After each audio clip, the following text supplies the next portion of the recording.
Okay, so it's something I wanted to share with I guess anyone that might watch this. Um I think there's a lot of things people get kind of hung up on. Um uh, there was a stretch of time when I would go and ask people, and I still do sometimes, is, the question is, what do you think about Christians? And I've asked this question, I've gotten interesting responses, but I think everyone gets kind of hung up on different things. And so I kind of wanted to just speak maybe to something that um, gets people a bit tripped up. So, for instance, uh, when a Christian says, I know God is Jesus Christ, or I know I can have faith in Him, or I know Him personally, or things like that, a lot of times people look at that and they go, well, how can you know that? I want to read a scripture, and then I want to kind of break something down that may not be. Sorry for the glare, because the sun is kind of, you know, um, you don't have to see me anyways. As long as you hear me, that we should be good. All right, so the scripture is Romans chapter 10, verses 2 and 3. And it's, now I'm reading in the King James Version. I know a lot of people have issues with the King James Version. I know people don't like it because it doesn't, it's not the best. It's not good English or whatever the case. But I grew up with it. It makes sense to me. I've read enough to kind of get a good understanding, and when I don't, I know how to study to get a better understanding. I want to express this before I read the scripture.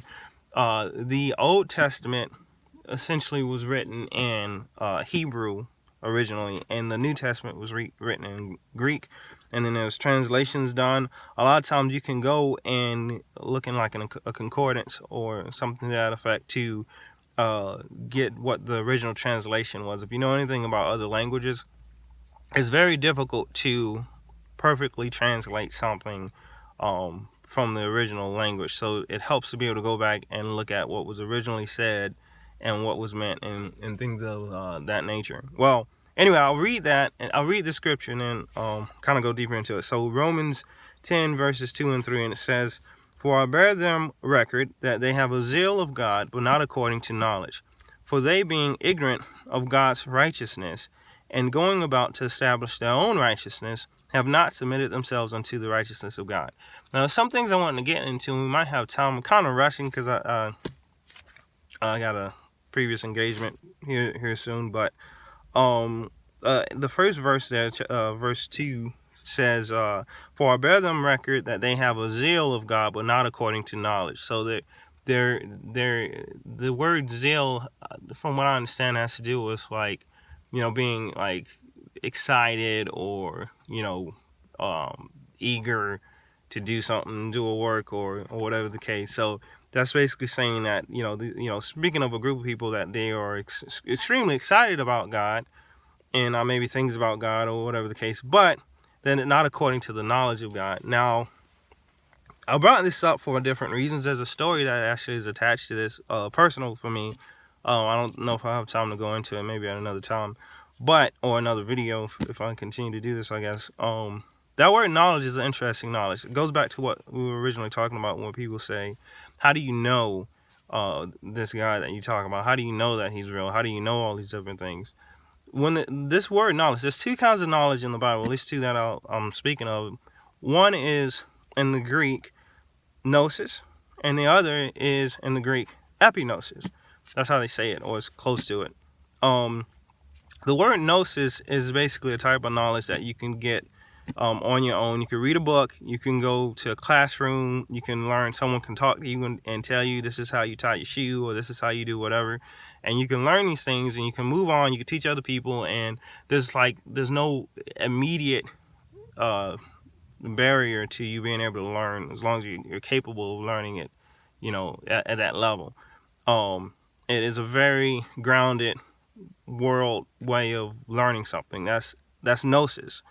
Then there's Epignosis. Now, Epignosis is a knowledge that only comes from God, and it's a knowledge that happens, for instance, when God reveals Himself to a man or woman, and so that knowledge is not something you could just read in a book and grasp, or learn in the classroom and get. And so, a lot of people might call it a faith-based knowledge, but I don't want to state that in a way that doesn't communicate the knowledge is coming directly from God. God is the source of that knowledge. It's not something I could say all of everything I want to say to you about God, and it won't matter unless God is actually using me to get your attention.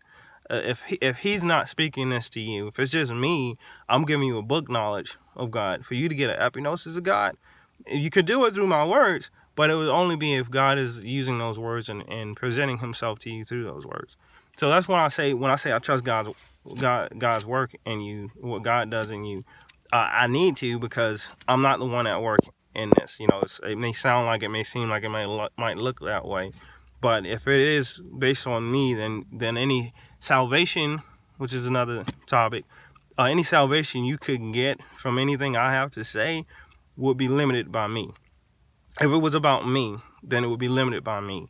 But if it's about God, then it's limited by God, and that's really what you should want. That's really what you should be looking for, if that's something that God is using to get your attention. And so there's Gnosis and Epignosis. With this particular scripture in verse 2, again, it says, "For I bear them record that they have a zeal of God, but not according to knowledge." That word for knowledge, if you look it up, is actually epignosis. It is not gnosis. So that epignosis is saying a God-revealed knowledge. So knowledge that came from God, not from man. So it's talking about people who are excited about God, or eager, or whatever you want to understand that to be, I guess, as you look it up. But it's not according to God's knowledge.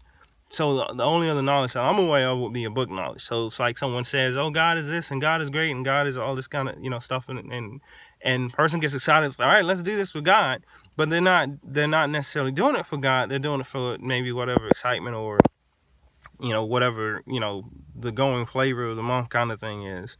And then it goes on in verse 3. It says, "For they, being ignorant of God's righteousness, and going about to establish their own righteousness, have not submitted themselves unto the righteousness of God."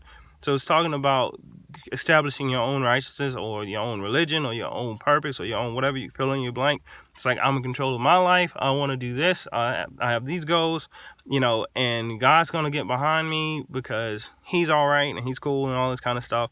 But if I don't actually have an actual knowledge and understanding of God and who he is, I'm doing that to myself. I'm not doing that through him, and better yet, he's not doing that through me.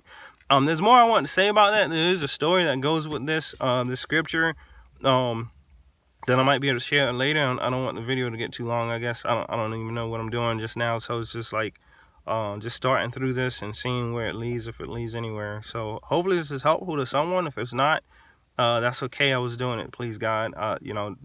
No offense to anyone watching. It's not about, it shouldn't be about you or me. It should be about God. And if it ends up being about me, I apologize. And if it ends up being about you, I apologize. But God could use it. God can use it how he wants, and he might use it towards you. And I'm thankful if he does. But if he doesn't, I just want to make sure I'm doing what I should be doing. So if you watched this, thank you for watching it, and God bless. And I know this last video I said God bless, and I'm not just trying to say that arbitrarily. I mean it if I do say it. If I don't say it, I still mean it, even if I don't say it. All right, so God bless.